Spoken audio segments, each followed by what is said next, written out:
from the heart of Dubai, where tomorrow is being built today, to the world. Welcome to the CTO Show with Mehmet. Here, we redefine technology and reimagine possibilities.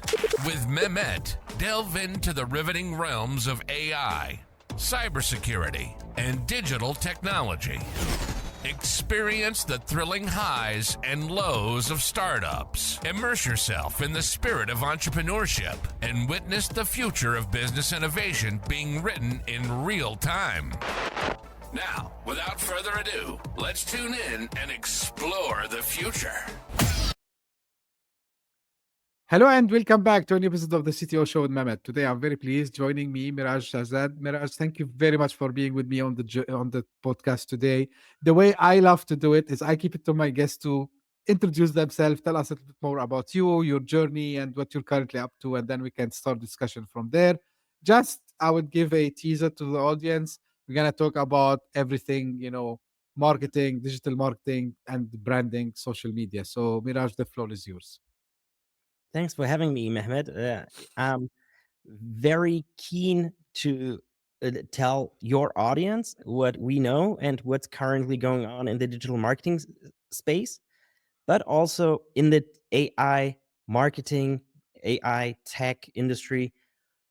And I don't know when you're gonna publish it, but just a couple of days ago, DeepSeek published its R1 reasoning AI, and that totally vanished nearly $1 trillion from the US market because everything is so fast paced. Like it's the second job of people in the tech and marketing industry right now to really try out any kind of new feature without implementing it immediately in their own company. So this is the big challenge we have right now, that we need to do our everyday business, try out everything, but not be too excited because something else might come up. So it's very challenging right now.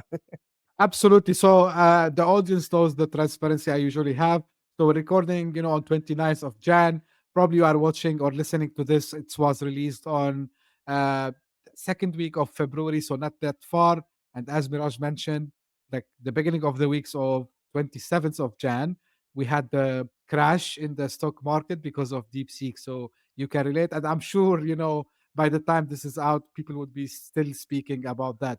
Now, it's a very interesting space to talk about, Miraj, with you, especially about digital marketing and what's going on, um, you know, around, with all what's happening and what we mentioned. So let's me start asking you directly because we mentioned AI, Miraj. AI is doing revolution everywhere. So in marketing and digital marketing, what in your opinion is like the biggest impact that you have seen, and what else are we going to see in the near future? Yes, since we are a full service digital agency, we are helping to find the right strategy. Doesn't matter if it's a personal brand, a content creator, or business brand.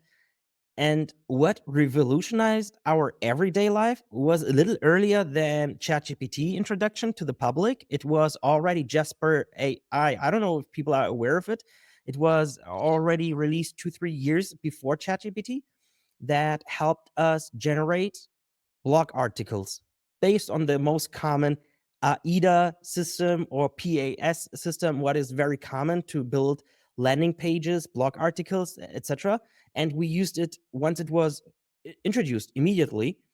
And the other thing we played around with is Synthesia, because we wanted to have personalized presentations of the offer. Everyone at that time was using, if they were very uh, curious, they had introduced Loom videos, and we tried out Synthesia. It was more a play out of curiosity. And since ChatGPT, the world is going crazy because it can be both. You can overuse AI. Let's face it, there are companies who overuse it and it's not really effective anymore and not efficient. And then there are so many companies who lag behind and still have so many hours of human resources wasted that could be done in only a couple of minutes by AI. And it's not only in marketing sphere, but I am aware of it that AI had most of the most impact on marketing industry because it is a fast-paced industry. You need to have good content consistently, fast, and this deliverable was either you have a lot of money or Mhm. you are a small startup with a lot of free time to do that. And now also busy medium-sized companies can be part of that game because of AI. Miraj, you mentioned something, and I didn't prepare for this question honestly, but you touch on something interesting. You said some people use it too much, some people they are behind. So when too much is too much? Let me ask you this. This is if you are one of the first agencies or first people using the AI and try immediately to implement it in your everyday business. I'm German. I'm born and raised here in Germany, and my management style is a mix of Chinese and German. Don't ask me why Chinese, but it's a Chinese German way of thinking. And the German side is, of course, stronger because I'm born and raised here, and we are always skeptic towards big changes and new introductions. Yes, I'm in the digital marketing sphere, so I need to try out new things, but I need to be skeptic. Is it really bringing in better quality to my clients? And as an agency, I am not serving only to my clients, I'm serving their clients as well. In our agency, we also have that common phrase, clients first, because the the consumers are bringing in money to our clients and then they pay us, right? So we always ask, is that tool, first of all, how much do we need to invest? Not only money, but you need to be aware of it because many of those subscriptions are killing agencies right now. So first of all, how much money do you need to invest in that AI? And secondly, how much time do you need to invest in it to play around with it? Then play around with it. Do it maybe as an agency owner or as a businessman. You need to do it in your free time, not in your business time. And then last but not least, are the outcomes only uh, is it a toy for you because you are a curious businessman? Or is it really helping some of your bottleneck employees? Or is it bringing in consistent good quality to your clients? And people forget asking this. So like Sora AI, let's face it, if you're spending 2 hours every day creating videos on Sora AI, let's face it, the quality is not good enough to sell this as a agency work to your client.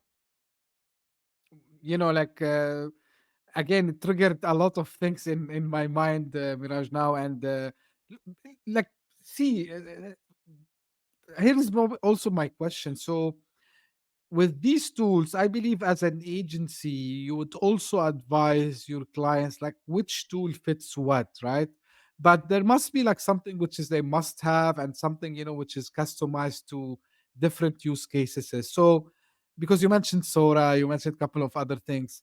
Um, so which tools you believe really, like they are the must haves, and which ones like you see, they are like niche for, let's say, maybe people who are more interested in doing thought leadership stuff, maybe something which is related to demand generation. So what the categorization you see, and of course from your interaction with your clients.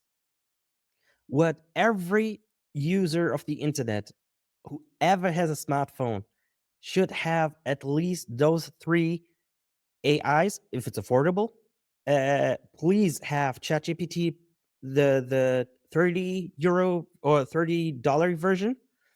Second, have a Claude subscription. Claude is amazing if you want to have a human touch blog article, LinkedIn post. It's really awesome. And third, Perplexity. In my opinion, if you want to search the internet, especially in times of where everyone is creating fake data, fake news, you need to have a proper system that is not politically in one or the other direction. And Perplexity finds out every piece of information in the right nuance, like more scientifically, not politically biased. So you should have those three. It doesn't matter if you're a businessman or an employee or a highly skilled employee. These three things are must have.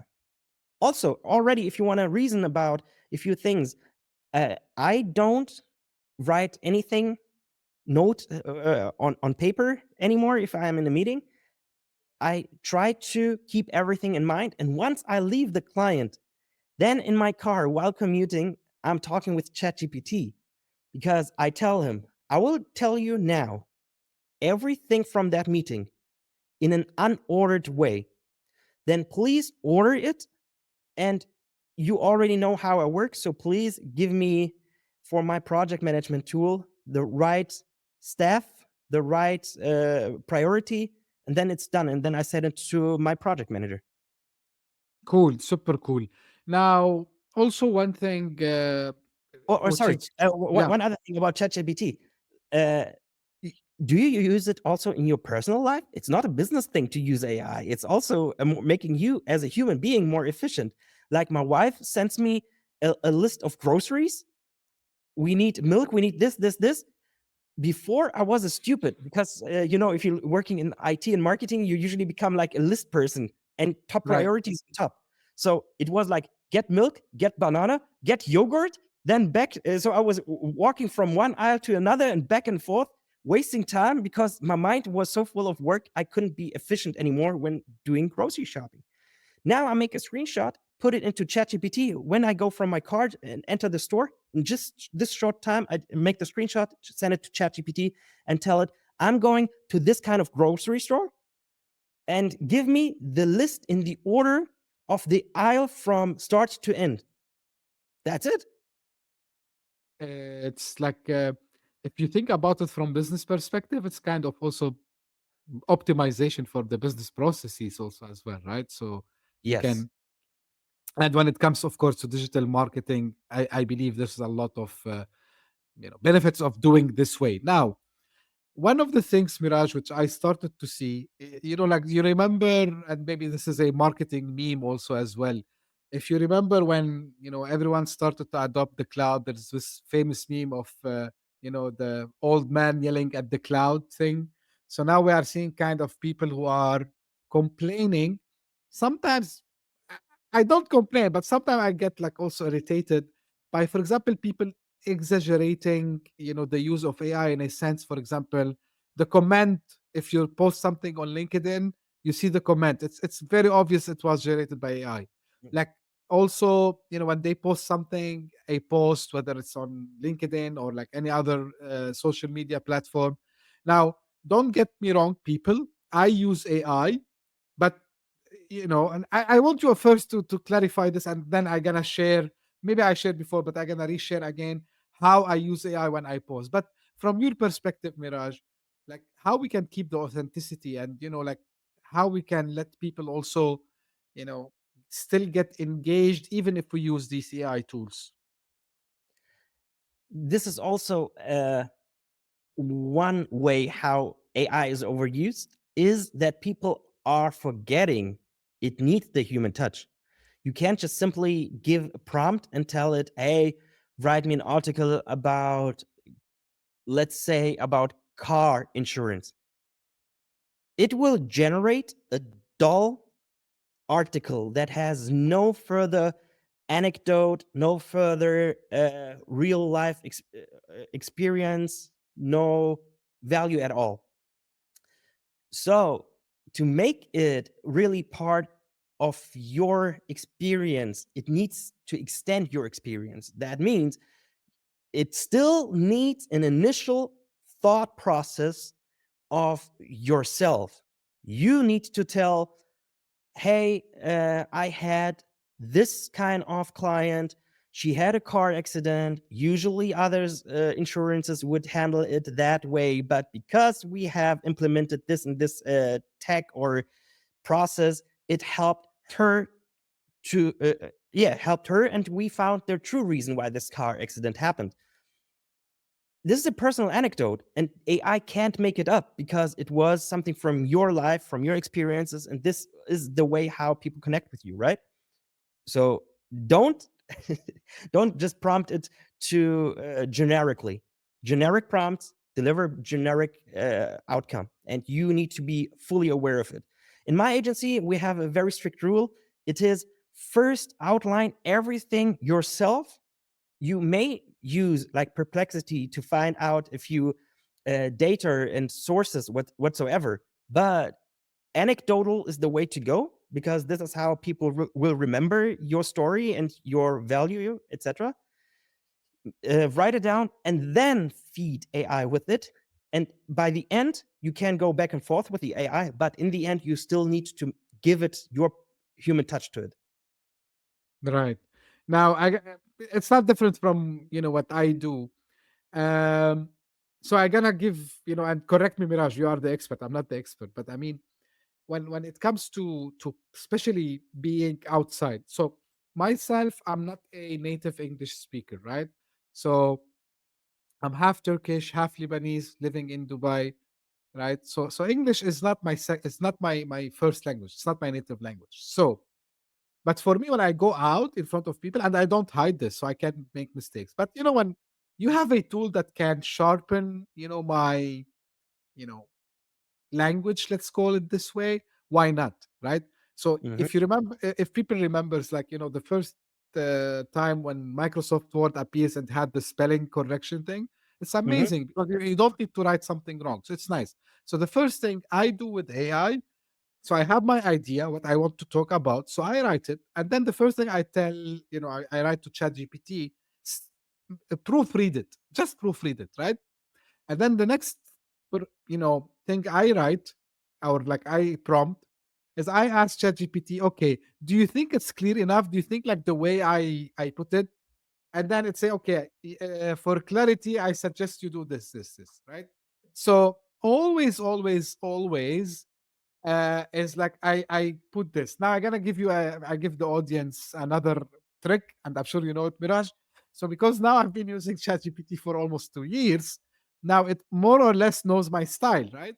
So sometimes if I have the idea but I cannot write it, so I just tell ChatGPT the highlight, and I say draft it into my style. And then actually it does it in my style. To your point, Mirage, and this is all my AI experts that came to the show. And just, you mentioned it actually. It's if you put garbage in, you're gonna get garbage out. You put something good, it's gonna get something good. Now, moving a little bit away from Mirage, and you've been doing the marketing and digital marketing and brand building for quite some times. Um, I want to ask you from a holistic perspective, let's call it this way. And my show covers a lot about startups and small, medium businesses and people in tech who are in this space. So, why they should consider marketing as a horsepower for them to grow their business? Why marketing is so important? Because I believe, maybe you would agree or disagree, I will leave that to you, Mirage. Sometimes people, they underestimate the power of marketing. So feel free, to as much as you want to tell us more about the importance from a holistic perspective. May I jump to the point before only for Yes. once because Yeah. this is very important to me. People and also the society seem to have a shorter memory.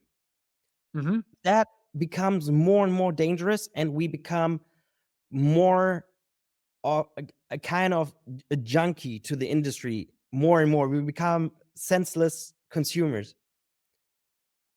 The older generation listening to this episode will remember how the internet was in the early 2000s, 2000 to 2005, 6, before Facebook entered the place. it was a wild west of ideas, of different theories, different content. You could nearly watch every kind of video topic. It was so wild west and open. Then it got more and more commoditized by the big tech industry and more consolidated. Many things of that era disappeared or is not part of the mainstream society anymore. We all now know Airbnb. When I was a student 15 years ago, it was a thing to couch surf. But couch surfing wasn't a community making money out of it, right? It was just hitting up, hey, I'm going to Dublin. I want to see the city and I want to crash on a couch of someone who's living there. This was actually the free kind of internet thinking at that time of the era. Many things that were cheap for free, like Skype, things disappear. And we need to be aware of it. So whenever some new tech came in on the internet, my dad laughed at me and said, look, you wasted so much time on learning a new language. Because I was very open to learn new cultures, languages, script writings. Like I know the Latin because of German and English. I know the Greek and Cyrillic script writing, and also Chinese, Korean, katana, hiragana. And so whenever it came up, my dad said, look, you learned Mandarin for no reason. Now AI or tech can translate everything for you. You don't need a translator anymore. But my mind, my memory is working way differently because I did learn those things. And we can't rely on AI. As you mentioned, now there are so many people who have used ChatGPT for 2 years. And I will be very frank with you and your listeners. Some of them didn't really get smarter by using AI. They got more lazy. The basic reasoning in their head is not happening anymore without the interaction of AI. And we now have seen ChatGPT raising the prices from $20 to $300 right now. I think 300, right? And 200, yeah. yeah, and now it's $200, and they are still complaining and saying, "Hey, we are losing money every month." That Yes. means they might raise the prices even more, and not everyone can afford it anymore. But now you got stupid because you're not you for every kind of thought process you have been using ChatGPT. Now you're a junkie of that company. I use that example currently very often. It's like GPS navigation system. People are so used to use the GPS navigation system in their car, they can't get from A to B.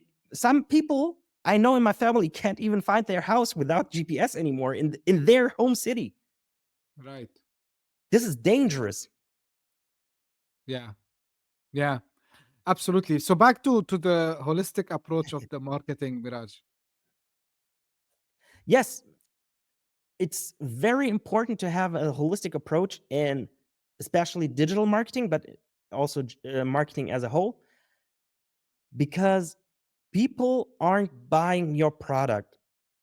If they are buying your product, you're gonna lose to the cheapest competitor, because the production lines are also more and more consolidated. In the end, we know there are only 2-3 semiconductor producers, and there aren't more of it. The difference in the pricing is most commonly the brand and maybe also the UI. So you, as a business person, as a C-level executive, you need to put a lot of emphasis in get some form of distinguishing to the competition. The best way is the story. How are people connecting with your brand, with your product? And this needs to be in the center of your holistic approach. Simon Sinek said it in a TED talk, I think already 12 years ago. It was very early of the TED talk era Right. trend. He said, start with why. It is a very simple system that is the minimum you should implement in your business.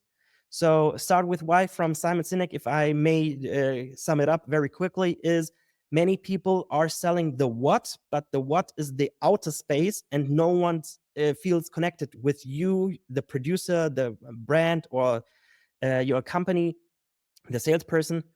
On the how, you might find people like, hey, I have a hole on the wall. Yeah, you need this kind of tool. Okay, I learned from you how I can solve it, so I gonna buy it from you. But this is a short-term trigger for most of the consumers. The best way is the why, because then they are not even asking anymore if the product is really a form or a help to them.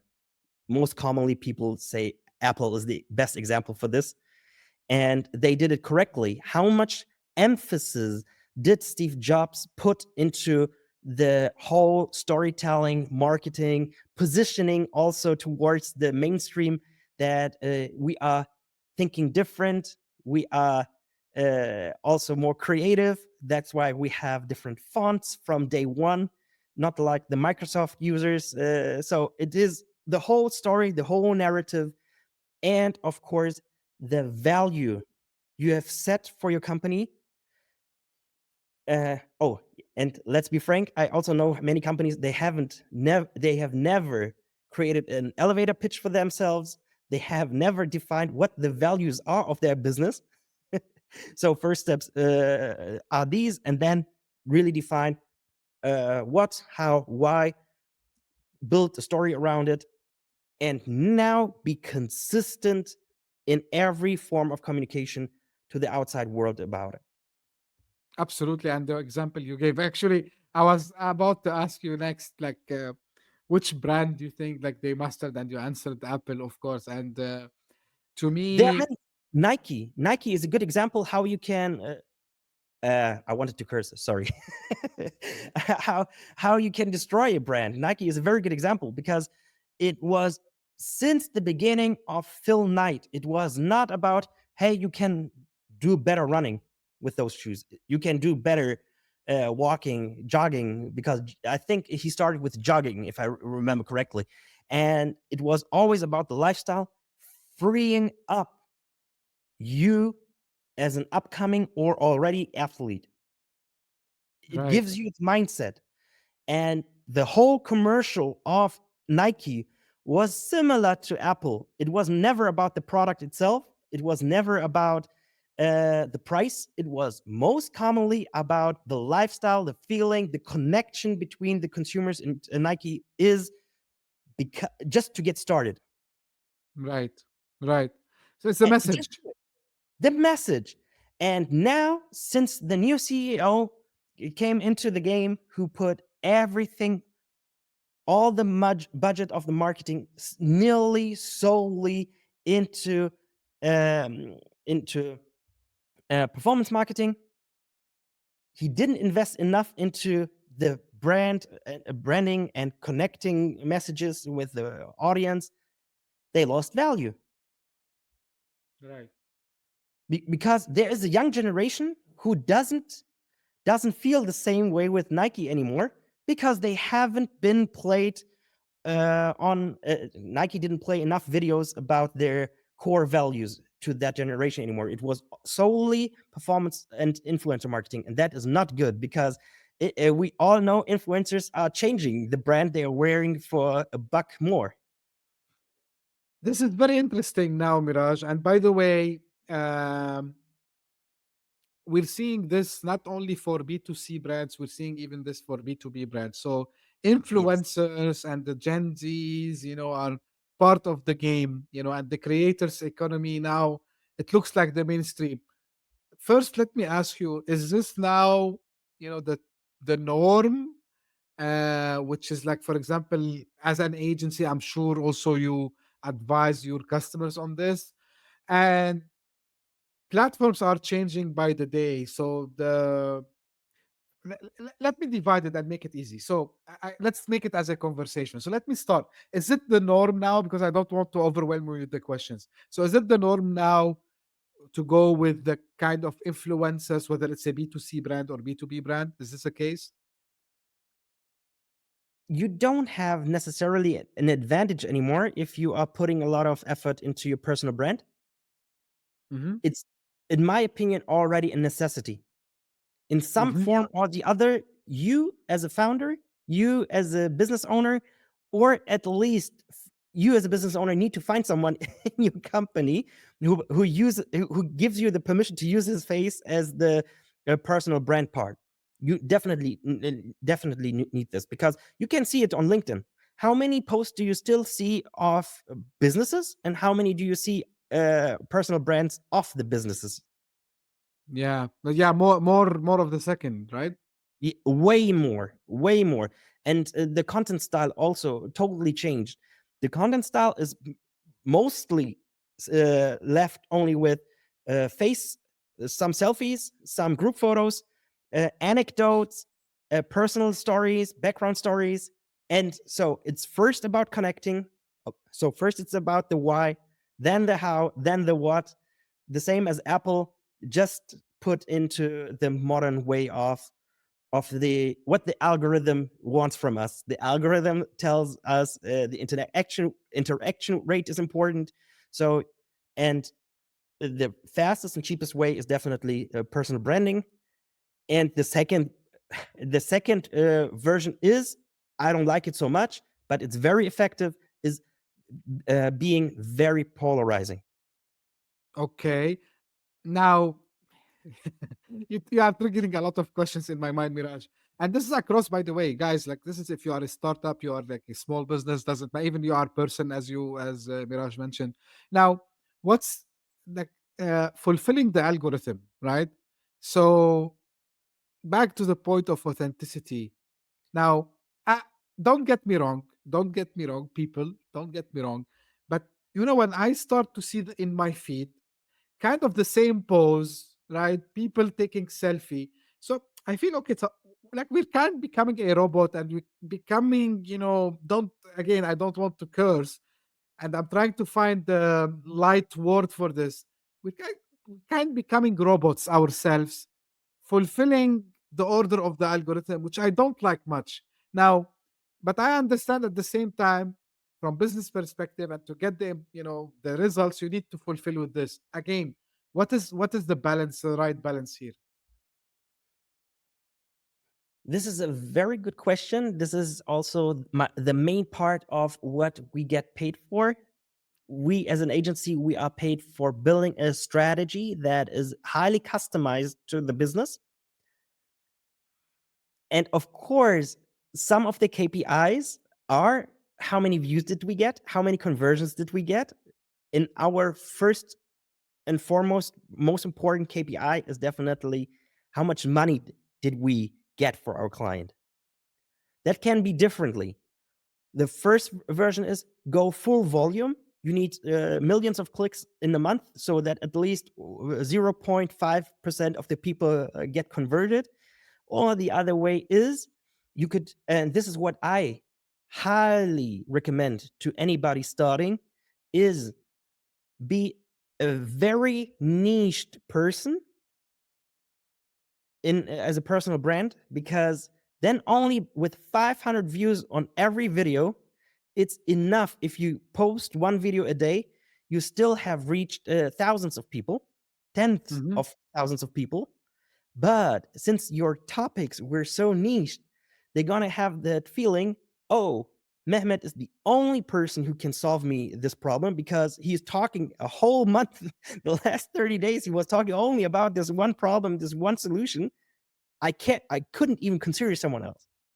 Right, right. So But these are the two versions. And the best part of it is, the second version doesn't make you depend on the algorithm, because you're Mhm. so niche down.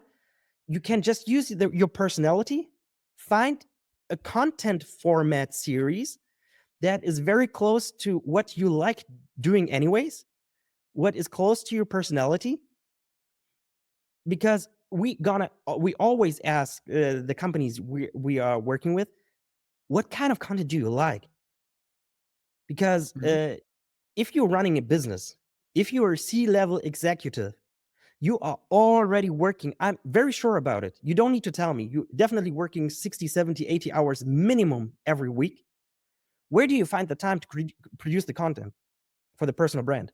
So it Right, needs to be something that's not only serving the purpose of content, but also gives you energy. It needs to be right, something that gives you energy and motivation, because otherwise the consistency will lack after 2 months.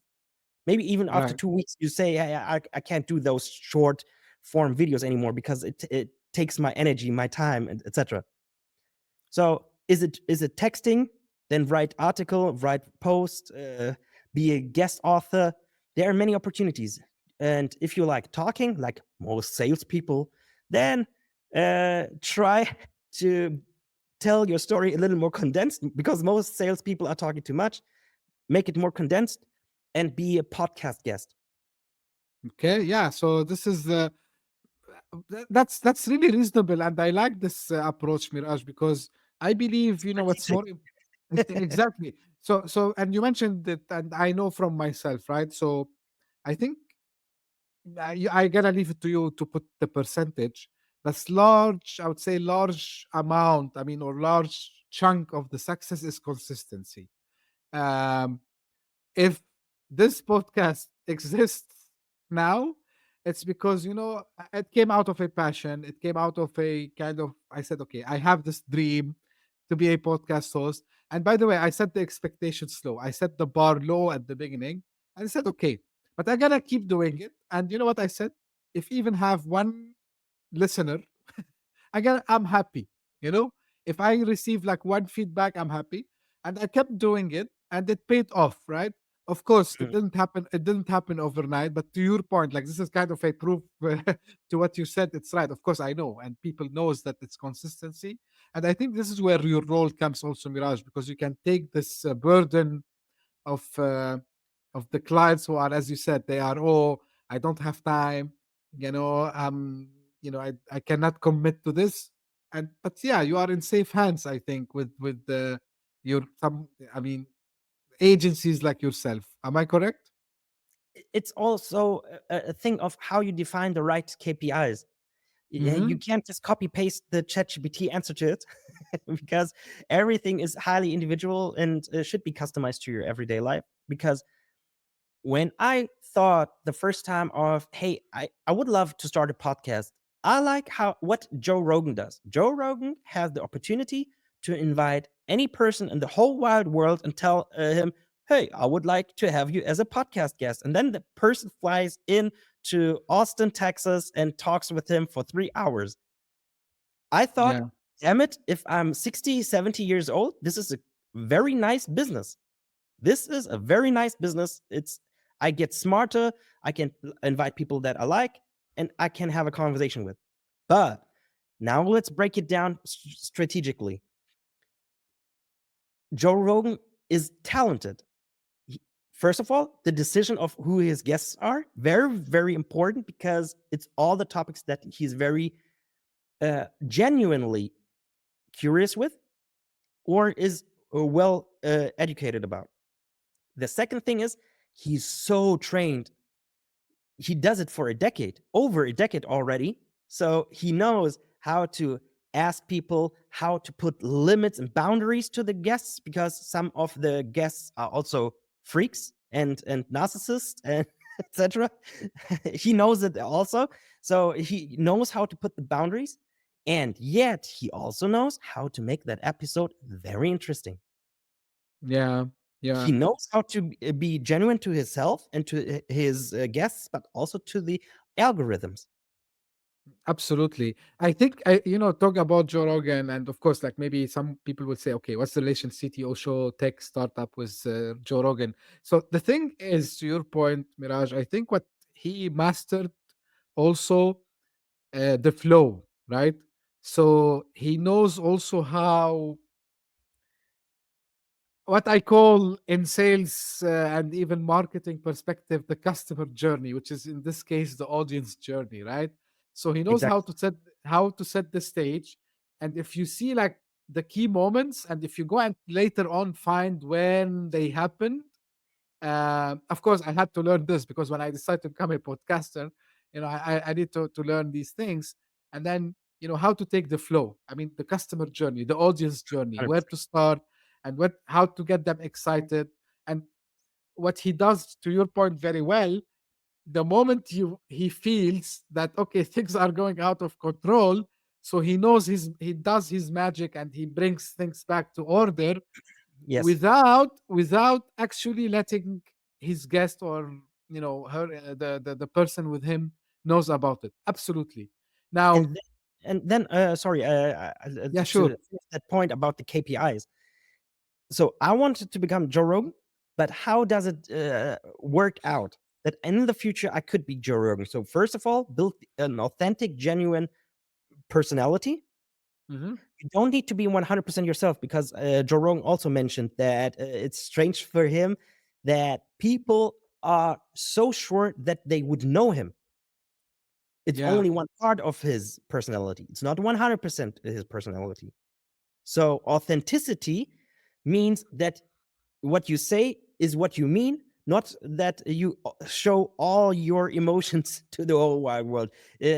Still need to be some. You still need to have a control of your emotions. It's very important as a human society to have that. But for the KPIs, I told myself I wouldn't start a podcast show myself unless I have learned from many others like you how you are dealing with people. So I would rather become a podcast guest 2 or 3 times a month. That's okay. That's a good procedure to get in, build consistency. Because if I can be a guest 3 or 4 times a month, I could host a podcast show as well 4 times a month. That's once a week. That's the minimum for a podcast show. And last but not least, I have also put another KPI, that is, how am I improving my English from episode to episode? Right. So even if those episodes where I am a guest doesn't get any views for my Instagram, so it doesn't matter to me, because the first of all is, am I respecting the host? Do I bring in enough value to his audience? And last but not least, did my English become better? Let me tell you something, Miraj, and I'm not sure if any other people they have shared this. From hosting perspective, to me, it's a school, because every time I meet someone, right, I'm learning something new. Like, I'm learning something new from you now, as we speak, like real time. And every episode I did, and I'm gonna do in the future, so I'm gonna learn from someone, from his or her experience. So really, and when you accumulate this over time, uh, it's amazing. And I can tell you also, if someone is thinking about starting a podcast, other than the KPIs that Miraj just mentioned, so what you get is the experience of talking to different people from different culture. Is also about to have the kind of a confidence also to speak to larger audience, and most importantly, like, at least leaving something which is useful to the audience, which is 100%. Now, one topic also which I want you to touch on, Miraj, is from platforms perspective, and you from what you are seeing in the market, right? So which platform is for what? And because also we see this discussions a lot. Hey, don't come here, this is not Instagram. Hey, don't come here, this is meant to be on LinkedIn, why you bringing it to X? And vice versa, right? So or are you seeing now a convergence where actually all the platforms are more or less becoming the same, and it doesn't matter if you are a brand, you actually have to be everywhere? So what's your take on this? I fully understand those discussions, but I can't understand why many people make it so complicated. One of the reasons why they making it so complicated is, in my opinion, we have too many coach sellers. Everyone wants to sell a course, so they need to make up some stories why they have the hack for you that works out, and those kind of discussions go viral, right? But the true thing is, in my agencies, we have defined it with 3 C's.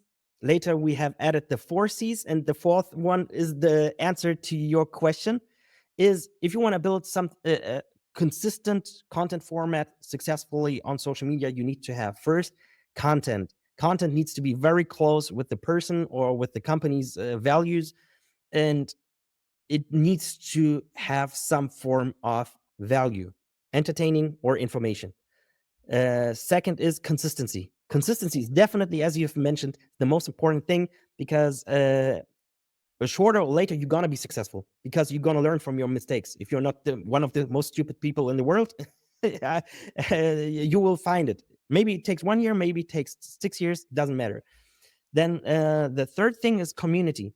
You can't just upload something.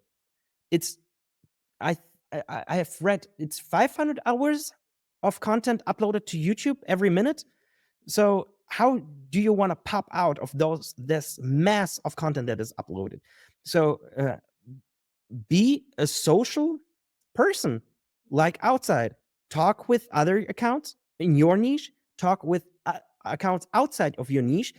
It's even easier to talk with people outside of your niche, because the things you might consider as an expert that is boring is already very interesting and valuable to people outside of your industry.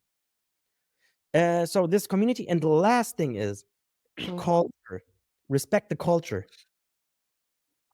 Yes. It's not only the algorithm that needs to be served on each platform, it's also the different culture. TikTok is raw. It doesn't matter how many points Instagram is going to copy off the algorithm of TikTok. TikTok still has a more mature base on it. It still has this high gloss culture on it. You can't Right. just remove it, because otherwise your core, Instagram's core audience, gonna leave. And this is already a huge distinguishing. So even it would be the same algorithm, Instagram and TikTok. TikTok is raw because it comes from the youth, it comes from subgenres, and Instagram was built very quickly as part of the mass media and high gloss. You can definitely understand it if you pick out the most common faces. The Kardashians are Instagram, and the Kaby Lame, the what are the dancers? I forgot. So the raw format is part of the culture. So take a look at it, and take a chance on each of those platforms, but check out what is definitely working way better with your personality. Hmm. And take it wherever you want, you're saying. Yes, at the beginning, I always tell my clients, let's figure out what kind of personality you are. Let's try out this kind of format. And if, depending on the format and the cultures of each platform, we're going to advise the Right. client. These 3 platforms are the 100% approved by us, because how you speak is perfectly matching to these 3 platforms. Hmm. But let's also try out these 2 platforms, because you like to be very aesthetically set up. Your content format needs to be aesthetically pleasing. Maybe it works out on Pinterest as well, because people gonna pin it, because the Right. competition is so low on Pinterest when it comes down to videos. It might work out. Right. Right.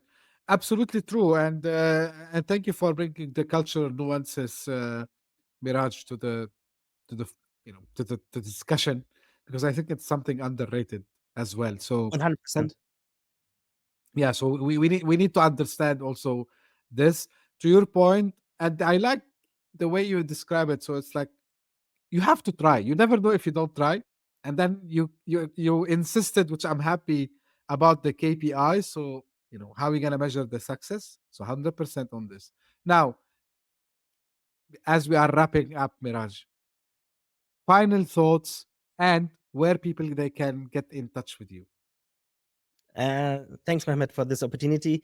It was a very nice discussion. Once I started my own podcast show, I will definitely have you as a guest because Oh, I watched several episodes and they were really interesting. And I also I love to watch the first episode of the shows that I'm gonna be a guest of and the last one because I love to see how people progress. evolved through the time because this will help me that once I start my own show I need 100 episodes. So I'm active on all platforms. That means you can find me anywhere with my nickname, that is I am Merag, IMMERAG. LinkedIn, Instagram, TikTok. I'm nearly every second day I'm active on those platforms, and I'm sharing all these insights. Also, the cultural thing is mentioned there because one of our clients had uploaded a video on TikTok, which is actually, we think of this is the viral platform, but his content was aesthetically pleasing. It got only 5,000 views on TikTok, but on Instagram it had 1 million views. Oh, wow. So it could be also the other way around. We never know. We never know. Yeah, you never know. So absolutely. So it's like kind of, this is where the consistency comes into the play, right? So this is how you increase your chance of success. Now, for the audience, you don't need to go and search. I will make your life much easy. All Mirage's handles on social media, they will be available for you in the show notes. So if you are listening to this podcast on your favorite podcasting app, you will find them in the show notes. If you are watching this on YouTube, you'll find them on description. And again, feel free to get in touch with Mirage. Like, he's a talent when it comes to digital marketing and branding. So highly advisable to get in touch. Mirage, again, thank you very much. For this valuable discussion. Thanks for having. And this is now how I end usually all my episodes. This is for the audience, guys. If you just discovered this podcast by luck, thank you for passing by. I really hope you enjoyed it and enjoyed the discussion today. If you did so, please give us thumb up, subscribe, share it with your friends and colleagues. And if you are one of the people who keep coming back and encouraging us, big thank you, because in Jan 2025, we were honored to have the CTO Show as one of the top 45 business podcasts in Dubai. And we get on the rank 14. Hopefully, we're going to enhance this more. And also, for the first time ever, you helped us to be in the top 200 charts in 4 countries simultaneously, which didn't happen in the previous 2 years of the show. So, thank you very much for your support and for your encouragement. I really appreciate that. And as usual, I say stay tuned. We're going to be again in a new episode very soon. Thank you. Bye bye. Hit that subscribe button, share the show with your tech-savvy friends and fellow entrepreneurs, and leave us a review on your favorite podcast app. Your support means the world to us.